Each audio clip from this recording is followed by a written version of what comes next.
And what kind of player am I? Am I an offensive man or a defensive man? That's right, I'm neither. I play my opponent.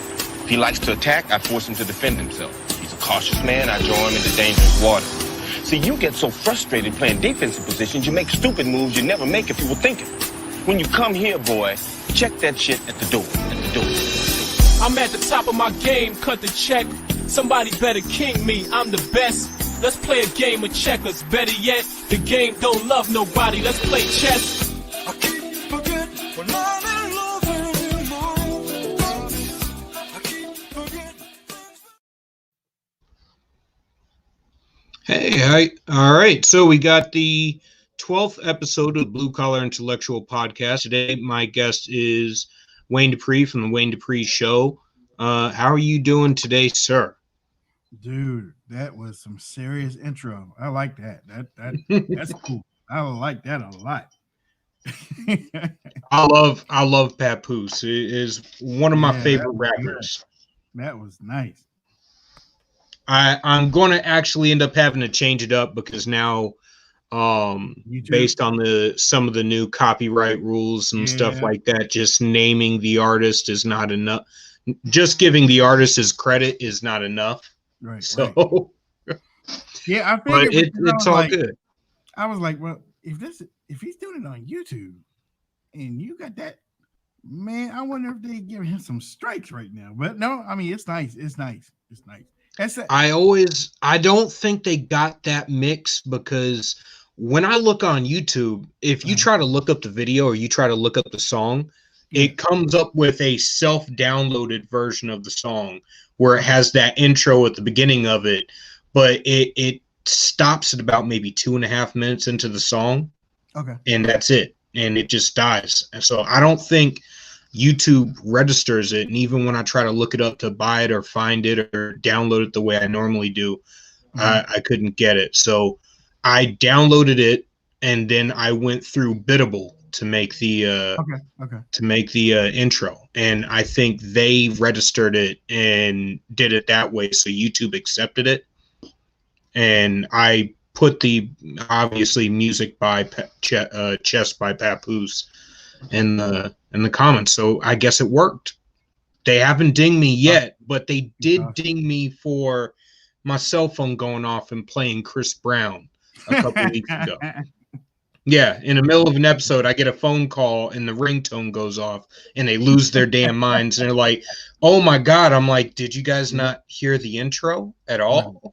Right. So it just doesn't make any sense. I think it's crazy. But so what's going on, man? Welcome. Well, actually, you're doing the show, so let me back up. No, how are you doing? And we're moving. My girls are graduating in a couple months, so they're getting their acceptance letters to college, and I'm gonna finally be by myself for a little bit. We'll see how we'll see how that goes. So do you think you're going to end up going through the withdrawals of like the household being empty and all that stuff? You know what? I don't know. But every time when I look at them, brings a tear to my eye because I remember when they were like babies, and where they are right now. It's like wow. And I was worried about 3 kids, but then we had the twins, and now I was like, man, I ain't rich. I don't know how I'm gonna do it. But everything fell into line when it needed to. So, By the graces of God, I got a 9-year-old boy, and I got 2 little girls. I got a 5-year-old and a 2-year-old. My 5-year-old wants nothing to do with daddy. She is all about mommy. Really? And my 2-year-old is a complete daddy's girl. Okay. Like at my hip. Sing to all 3 of my kids to put them to sleep as babies and stuff. My 2-year-old is like the one that she can build you up and break you down in the same sentence. Mm-hmm. And I absolutely love it. But they all look just like their mother. Okay. like whole facial structure and everything. My son's got the green eyes. My youngest has got the green eyes, and my middle child, who arguably looks the most like me, got dark eyes and dark hair. Wants nothing to do with me. I'm like, I think we're too much alike. So I think that's the issue. But man, I'm not looking forward to when they get to that age to where I got to see them go. Yeah. Time is getting short. So, in current events, we are moving way deep into. Oh, and I put this up on Twitter so that and tagged you in it so that everyone will be able to see it for you. Current events dealing with the 2020 hangover is what I'm going to call this first 6 months, where we're climbing out of the depths of hell. And it looks like we're going to have a repeat of the insanity of the last 6 months of 2020. And it's the left is possibly going to try and extend that to like the first 2 years of the Biden presidency to keep us locked down, destroy the economy, which we're damn near back at where we were when Trump came into office. Actually, we're economically, GDP, everything is actually slightly under where he actually got inaugurated. So, what do you think are going to be the next steps? What do you think is going to happen with the Georgia runoff so far, based on all the current events coming out, all the current news coming out, and now this whole Raffensperger phone call and stuff? And do you think that's going to affect the runoff? And do you think the shenanigans in Congress are going to affect the runoff? I think the runoff is going to be affected. And, like I said today, Kelly Loeffler probably has a better chance of winning. But, I'm not all behind the Purdue guy. I just feel he's wolf in sheep's clothing. The Gang of 20 came out this afternoon calling out Ted Cruz and his Gang of 11, saying that Ted Cruz was, I'll paraphrase, that he's grandstanding, and that there's nothing that really can be done to change anything. So the first thing I'll go back to say, the left has found a new source of power. Is the lockdown. Yep. That's better than gold. Okay, for them, if they want to shut you down, all they have to do is citywide lockdown. That's it. Citywide. What you gonna do? Now it goes back to that Rahm Emanuel statement: the never let a crisis go to waste. Right, crisis go to waste. These lockdowns. I mean, honestly, maybe you might have seen it in a movie or something like that. You really never see the streets in America. You don't even see dogs or cats on the street, man. I mean, it's like they have found themselves something. And Julian, I've said on my show that these politicians are going to realize if they don't want to be bothered in this year of 2021, if they don't want to be bothered, they're going to claim that they got COVID. Even if they don't have it, they're going to claim they got COVID because with that, they don't have to be bothered. They can take 10 days off now. They don't have to show up, Yep. And they can step out at key points where them not voting is a big deal, or them not taking action is a big deal. Like, they can hide. To be honest, I can blame the left for being the left, but I don't do that. I prefer not to get into the crip walking and gang banging of throwing up colors and stuff. As a conservative, and I say conservative and not Republican, very much like yourself, I can't get pissed at the left for doing what the left does. All right, it's Correct. they are plain as day about what they intend to do and what they've always tried to do. However, we have screwed up, and one of my future episodes, I'm going to do one where we just get down to principles of conservatism, because I don't think the principles anymore are well defined. We've been confusing our principles with our party platform or with candidates, and we've been doing this since JFK and since Reagan, and we haven't well defined the principles. And I think if we stick to the principles and then make the platform and the policy fit our principles, not conform our principles to platform and policy, which is what I think we've been doing with all the rhinos that we keep electing. And all the talking points and all the positions that we hold are crafted by the exact same rhinos we want to get out. So I don't like, I can't be pissed at the left for doing leftist things when on the right we haven't been cleaning house for about 50 years. Yep, that's true. That's true. Because, you know, if there's one, when I left the Democratic Party in 2007, and when I started looking at things, you know, I was like, why in the world, when John McCain lost and then Mitt Romney lost, I used to say on my show, I was like, you know, I didn't join this party to lose every damn election. I mean, this is ridiculous that we keep losing these elections, and we lose the elections because, first off, the Republicans, they feel like, or at least I felt, that they don't need outreach. They figure that people are just going to flock to them just because they are saying certain things on TV or in their interviews, and now social media.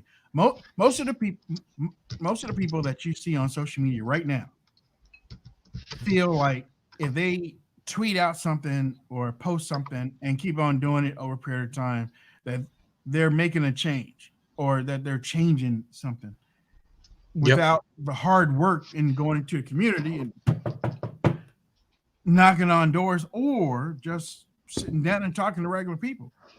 And that's where I think that the Republicans have failed. But then the conservatives, like what you were talking about just a while ago, the conservatives have failed too.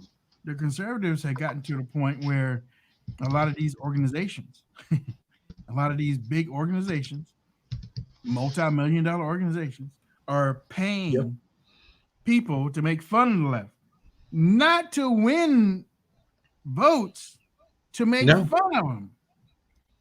That don't win nothing. It doesn't. I mean, I love a good comedy slam. Right. Like I love a good comedy slam, but that does not win elections. Just owning the libs is not enough. And unfortunately, our biggest movements this election cycle over the last 4 years, the most energy in the room at all times has been the own the libs crowd, and not the people that are actually selling conservative policies. And we make the pitch backwards. Yes. So I like to say, if I'm trying to sell you a car, the first thing I need you to do is I need you to tell me what you need. Mm-hmm. Tell me about your lifestyle. So I can direct you towards the car that is going to fit your lifestyle. So you're bringing me a problem and I'm giving you a solution.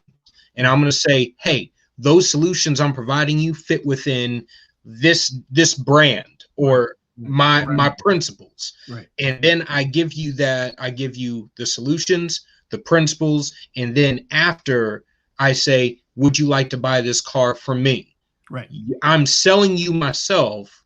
Right. You shake my hand. Right. We do the whole deal and everything. And then afterwards, I ask you, would you like to sign up for the Audi emailing club or the Ferrari emailing club? Would you like to be a member of our club? Would you like to be a Republican? So the Republican part comes at the end of this. Because if you start off with Democrat versus Republican, they're the real racists, we're not the real racists, party of Jim Crow and all that stuff, you've already lost because you're not selling what you're supposed to be selling. And You're supposed to be selling yourself and the solutions before you sell the party. That's your closing.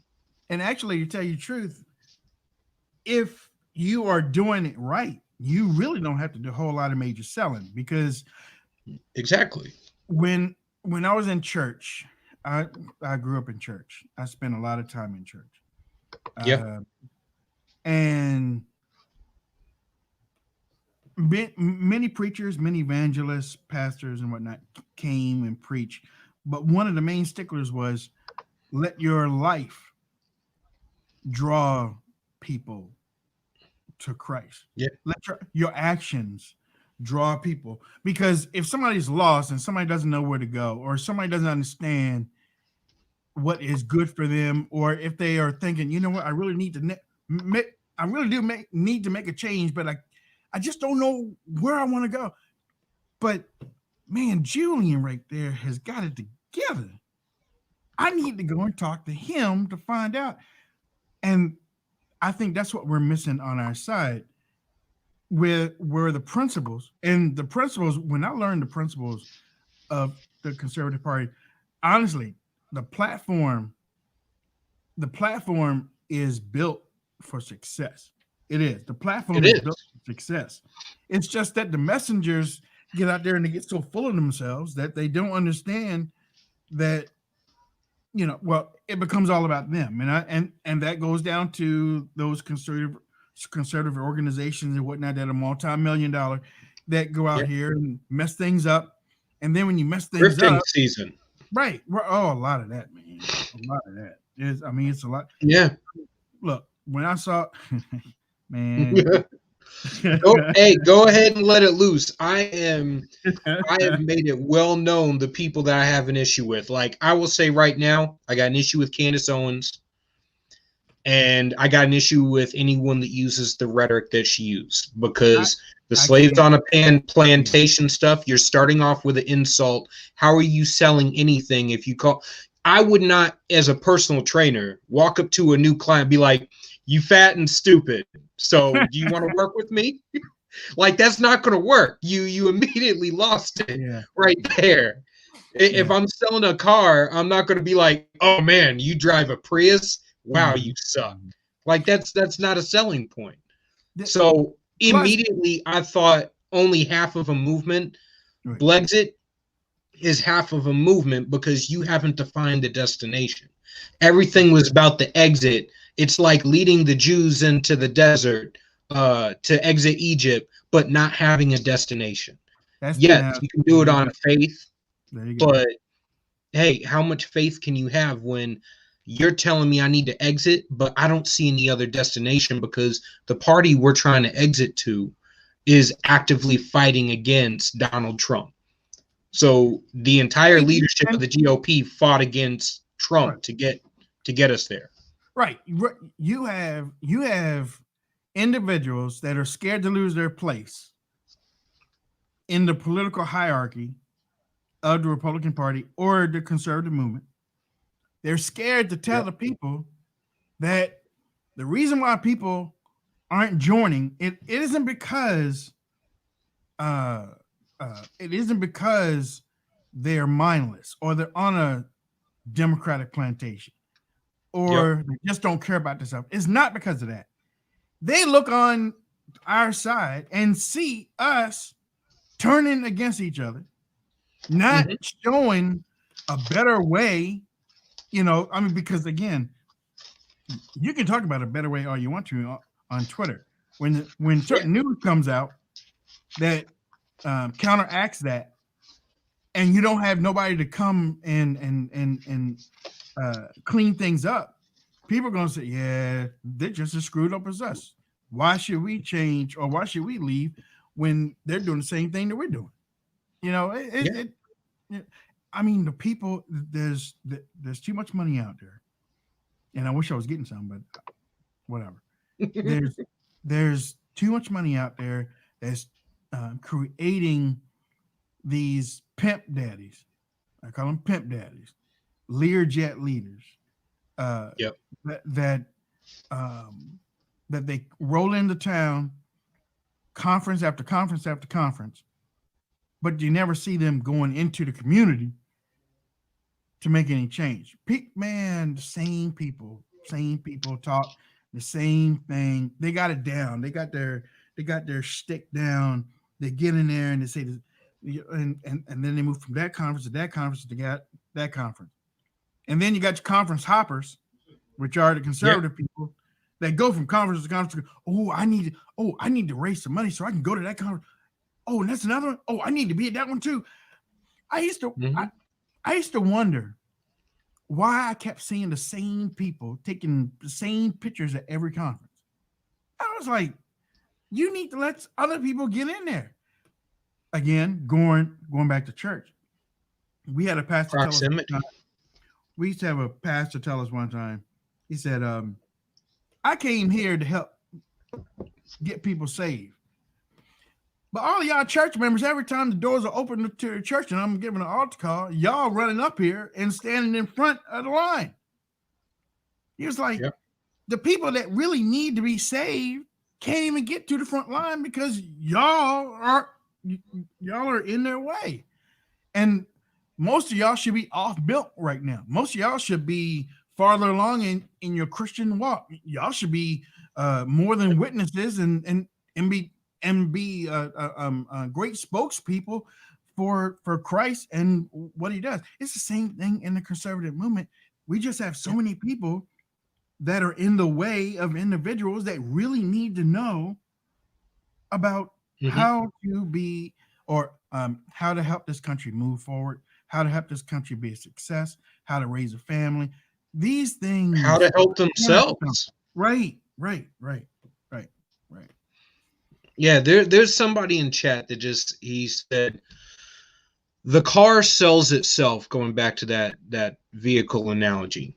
And I'm going to say I emphatically disagree. The car does not sell itself. All right. Marketing is the biggest expense of any company anywhere in the world. All right. And anyone that tells you otherwise is lying to you. Marketing is such a big industry because the car cannot sell itself. All right. Your dealership before you sell a car, and it goes for any product, period. A good salesman is not selling a product. He's actually selling himself. All right. People bought into the Republican Party because of Trump. Because every other salesman we ran against Obama lost. You said that they what into the Republican Party? Bought into the Republican Party. Nope. They bought into it. Nope. No, I should say they bought into the MAGA movement. They bought into Trump. There you go. Yeah. Trump is the reason that they came over here. They are not Republicans. So I say rhinos come in two different forms. They come in the establishment cronies that have been manipulating the party and lying to us for decades. And then they come in all of these new people that were red-pilled, and they technically were not even red-pilled. A lot of them are still Democrats. They just like Trump. There's also people who are red-pilled that came in, and they're like, finally somebody's speaking my language. And to which I say, you know what? I love it. Come on in, big tent party. We don't got to be 100%. You can be my 80% friend, and you're not my 20% enemy. Like I actually decide to live. I live that idea. So I think the party, if we continue to act like that, because we say that, but we don't actually live it. So like, I'm probably going to piss off the audience because I want to get in something that happened. Three things.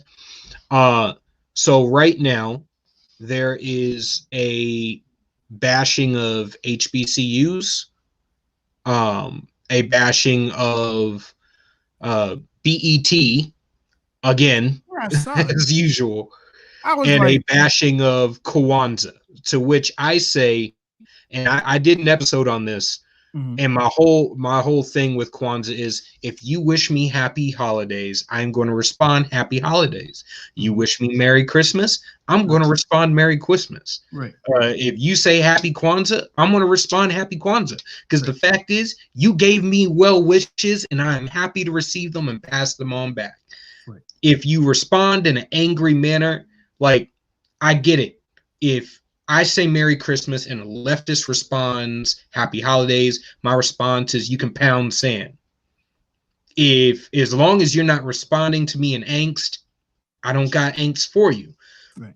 But a woman actually said Happy Holidays to me, and I responded Happy Holidays. And then a very conservative gentleman wearing a MAGA hat said, we're in America and we say Merry Christmas. To which I say, we're in America and we say whatever the hell we want because this is America and we have freedom of speech. Yeah. What kind of dumbass response is, we're in America, don't say what you want to say? Yeah. That's exactly the opposite of what we're founded upon. Yeah. And the whole thing with BET, and we can get into that in a minute after you say your piece about the whole Hanukkah thing. Yeah, that I have found myself on the outs with some in the conservative movement because I'm not as radical as where it's going. I still believe that there is a way to bring, there's a lot of people in the middle. And I'm not talking about liberal middle. I'm just talking about in the middle that just want things, just leave me alone. Just leave me and my family alone. Exactly. Let us do our thing. And I can think anywhere I want to. I can say whatever I want to. But there are some people in the conservative movement, and I ain't talking about liberals, and I ain't talking about them right now because we already know about them. I'm talking about us. Yep. I can't say, well, actually I can, but I'm just saying, you can't say what you want to say without somebody saying, I'm unfollowing you if they don't agree. You're not a conservative. You're not a Christian. You don't care. I had somebody tell me one time, because I've interviewed Trump 5 times. I've been to the White House, sat beside him. I voted for him twice. I voted for him twice too. I voted for him twice. I had somebody tell me, well, if you had more Trump stuff on your timeline, then people would understand or people would support you more. I'm like, wait a minute. After everything that I've done and support the guy or defend the guy. Now, I don't defend him in everything. I don't think everything is right. But it's almost like a family thing. I don't think everything's right. And I can say whatever I want to. But I ain't gonna let you mess with my family type of thing. Exactly. I can kick my brother's ass. You can't kick my brother's ass. No, you ain't gonna jack up my boy because you're gonna get jacked. Yeah. But we have went so far right, or not we. A lot of people have went so far right that you can't say what you want to say without somebody putting you or kicking you out of the conservative movement. I'm like, wait a minute, hold on now, hold on. Well, let's call it right. Let's call it right. Yeah, you can't put me in. They haven't even gone so far right, because technically the political spectrum isn't even defined as the way the media defines it. It's pure anarchy all the way to pure totalitarianism in all of its various forms. So, like, if we stuck to our principles, our constitutional republic was defined on the very, very limited federal top-down government interaction with the citizenry, and everything that requires more and more power to go up the ladder to the federal government is inherently not conservative. I keep saying this, and I know people like you and Sonny Johnson and others have said this too. The government institutions and agencies are inherently not conservative. They're inherently not conservative. So people ask how we lost them. They were never ours to begin with. Oh, my little one wanted to come say hi. What's up? Wave. Wave. What's up? Oh, okay. Say hi. Hi. All How right, are go you? see mommy. Is that your best? Yes, this is my guest. You go see mommy. Yeah, I've been there. I've been there before. I have. I've been there. Yeah, they just got home from school, so they had to come say that's my 2-year-old. She had to come say hi. But our institutions are inherently not conservative. Our answer to everything is let the private sector deal with it. Like the private sector can solve most of our issues. We can solve most of our problems at a local or state level or with private organizations. And saying, hey, I need federal government to come into my local neighborhood and fix this, or in my state and fix this, is inherently not conservative. And I think, and that also goes to how we romanticize, like, we has had a rude awakening over the last 4 years that the FBI and the CIA and all these awesome badasses that we love so much are not on our side, that the generals are largely not on our side, and that the police as an institution, not the individuals, as an institution, the police as an institution are not on our side. And the fact is, well, they're all vestiges of the state. So we romanticize the individuals and make the individuals how we see the whole institution, whereas the individuals are honorable and the institution is a vestige of the state. No, that's true. No, that's you couldn't have said it any better. And that's why I said I don't fall in love. I mean, I'm not in love with President Trump. I support him and I defend him and I voted for him. Yeah, but I ain't in love with him. I got exactly what I wanted out of him. He wrecked the establishment, and he did exactly what I voted for him to do, to be a wrecking ball. Next. Next. Somebody's got to stand up. The next person's got to stand up, and it cannot be Pence, Cruz, or Romney. No. It has to be somebody in the mold of Trump, maybe not as super brash, but somebody in the mold of Trump that when he speaks or when she speaks, that the media is going to realize, like, oh man, another one. But the American people put a huge crimp or put a huge wrinkle in their plans in 2016 by many people upsetting the apple cart. And anybody who says that your vote don't count, look at what happened in 2016. Your vote counted. Your vote counted. You upset the media. You upset the establishment. I'm talking about both sides of that bird. You upset Hollywood. You upset people.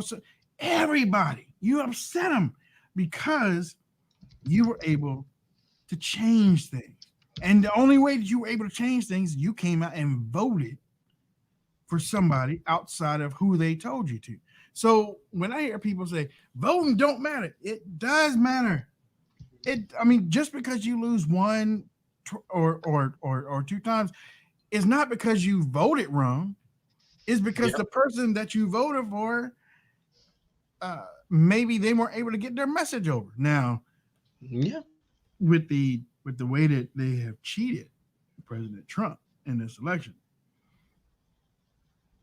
it's if it isn't stopped, if this doesn't turn right now, and I'm not trying to scare anybody, but if this doesn't turn right now, I don't know if Republicans will ever win another election going forward, because Democrats, they just rolled this out on the White House. Just think what they're going to do on the state level. I mean, that's easy pickings. I mean, if they can do this, the problem is, so I'm going to say between now and 2022 is a sweet spot. What they did over the course since 2018. They knew that mail-in ballots were the ticket. They were pushing it the entire time. So while we were partying and we were making fun of Stacey Abrams for her weight and her inability to concede, and we are calling AOC and stupid and all of and yeah, we were making fun of them and they were making moves. And I say AOC and the squad are dangerous. Nancy Pelosi and Dianne Feinstein and Maxine Waters and Elizabeth Warren were all crazy. They were all way out there when they got into office. Now they're running the party. That was the old squad. They were batshit crazy when they ran originally, and they said just as much stupid shit. But now they're in charge because they figured out who they could say things to, when they could say things, and how to say things to where they didn't sound crazy, even though if you get to the core of their argument, it is still crazy. Right. And AOC, in the 2 years she's been in office, has already started to change how much she speaks, who she speaks in front of, right? And what she says. Yeah. So I'm like, she's learning fast. And arguably, I'm going to say the same thing. Sonny Johnson said this about Al Sharpton. I'm going to say it applies to everybody. Al Sharpton is only a boogeyman of the left because we make him a boogeyman of the left. Because I don't know a single black person that sees him as seriously. The dude ran for office like 9 times. You know how many times I said that? Because I used to see it on the social media timeline of many people all the time. Oh, Al Sharpton, Jesse Jackson. I'm like, don't y'all realize that the people don't care about them? These people, he couldn't even get 1%. He couldn't even get 1% of the black vote. No, not even 1% of the black vote. I'm like, this dude is a joke to us. When he runs for office, it was like, you know what? There were even more crickets than during that whole Juicy Smoulier shit. So it was a joke. You know what though? With Al Sharpton, and the same thing I thought for Lynn Wood too. Sometimes I'm not saying Lynn Wood is Al Sharpton. I'm saying that the American people. I think he's a grifter. I think he's a grifter, and people are going to get pissed at me for saying it. But this dude got famous off of the Nicholas Sandman shit, and lawyers and academics do not become celebrities. Well, their only celebrity is working a big case as a lawyer or running for office. So dude just became a celebrity, and now he's talking Jeffrey Epstein is still alive, and Santa Claus is a conspiracy and all sorts of crazy shit. But see, the thing about it is Americans, especially conservatives with Linwood, Democrats with Al Sharpton and Jesse Jackson. Yep. They love to hear preachers in the old style, not the new inspiration style. The old style, the Southern Baptist fire and brimstone type stuff.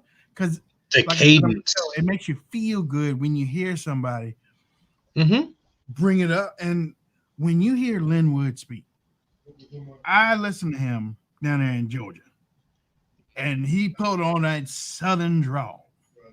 He's a good orator. I'm telling you, because not only does he put it on that Southern drawl, he talks about the president of the United States. But then he brings in Jesus Christ at the same junction.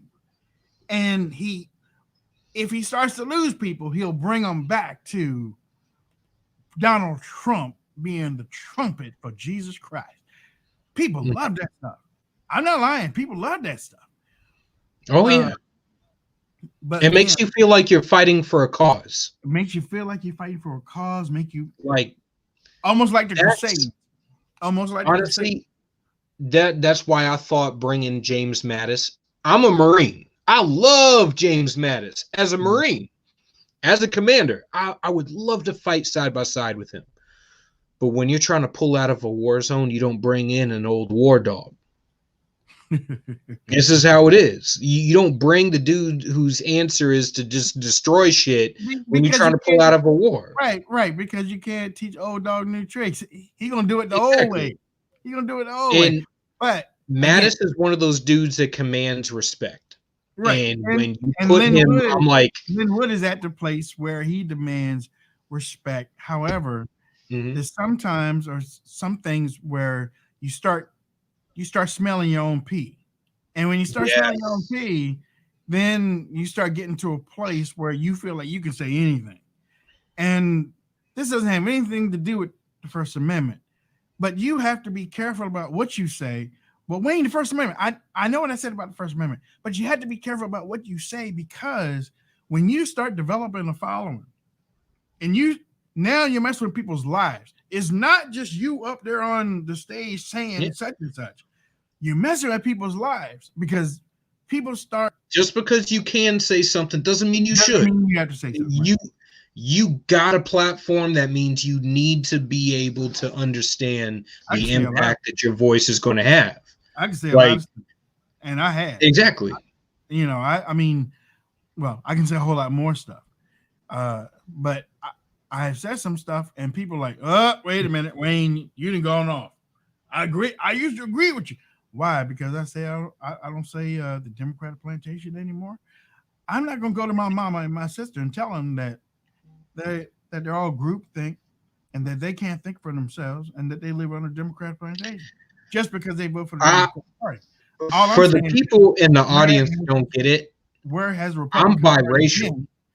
Where has the Republican Party been in the neighborhoods? But nobody wants to say. Nobody wants to answer that. Nobody wants to. No. For the people that don't understand it, I'm biracial. I've actually had to have this discussion with my dad. My dad is that guy. He's a big 6'3" Italian dude, and I love my dad. But my dad is that guy who likes to debate and he likes to argue, even to the point where you may be agreeing with him, and he will still debate you on the level of agreement that y'all have.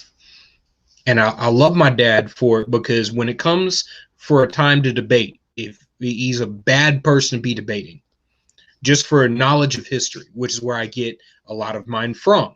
However, he will ignore the blunt, obvious point of insulting you rather to beat you in a debate, to which I've had to sit here and go, wait a minute, this is counterproductive. Insulting and hurting people before you get to sell your point and make your point is a bad strategy. And he's like, yeah, but you got to understand. I go, Dad, I understand the logic behind why you think it's a good attack point, but it's an attack point meaning it's meant to hurt the person you're arguing with, not to convince voters who are watching you in a debate on public television. So that, like, when you're speaking to an audience of people who should agree with you, would agree with you, that you're trying to win over, you're not debating at that point. You should be justifying why you're better, not why the person that you're talking to is stupid for choosing the other team. And like you said, you can't vote for a person that's not there. You can't vote for a person that doesn't exist. Can't do it. I can put Santa Claus on my damn ballot as much as I want, but Santa Claus ain't getting elected.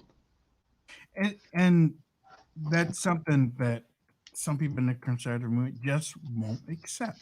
Even though it's the truth, they won't accept it. They're like, well, this TV. Well, most minorities don't watch Fox News. They don't. Well, why don't they watch Fox News? Because many minorities feel that Fox News is racist. Mm-hmm. That's just the honest truth.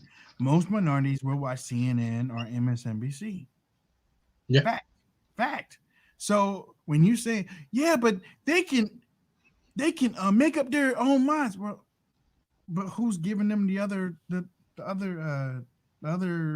direction, the other information?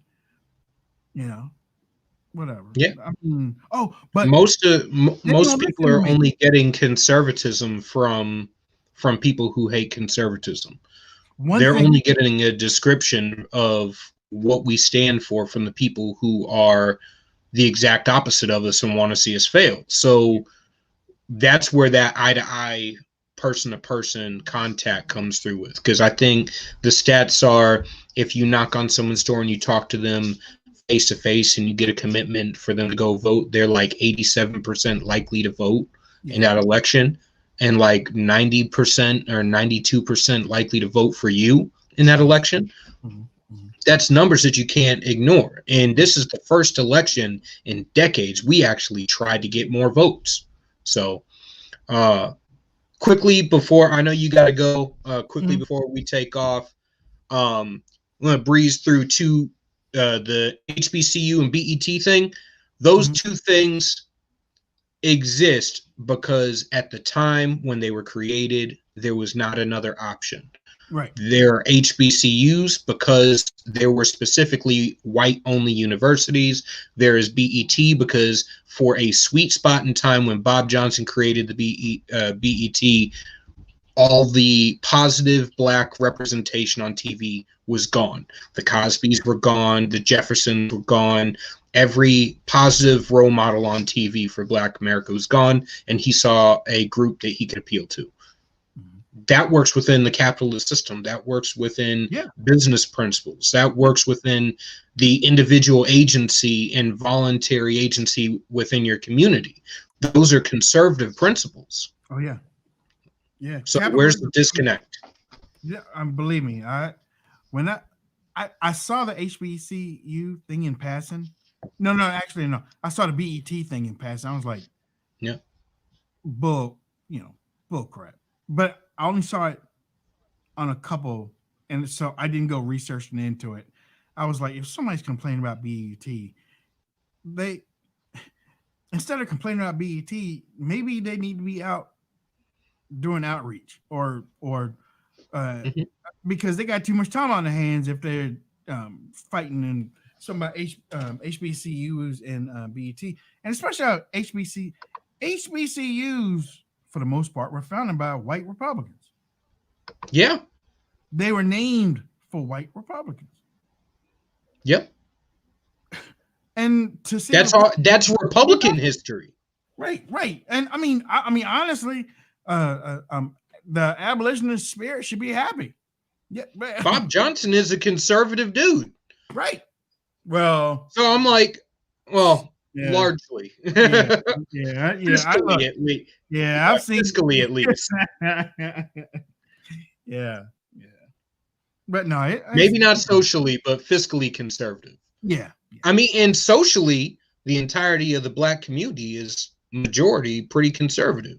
We believe in God. We believe in country. We believe in patriotism. We believe in all that. We're actually very, very religious. Statistically, we're actually more religious. Yes. Yes. So we should be able to do this. But I know you got to go. Thank you for coming on. I will keep supporting your page. I absolutely love it. I will be checking out at 8 p.m. tonight to check out your page again. You have a good night, and thank you for coming on. We're going to have to do this again sometime. And I hope you'll be at the next Solutionary Summit whenever Maj Touré drops that new date. So yeah, they're supposed to be in Florida, I think. But look, I'm going to. Yeah, he says it's going to be Miami this year. Yeah, I'm going to share what you're doing. I think that I think we need more voices out there. And I'm glad to see that you're doing this. I am. I'm glad to see that you're doing it.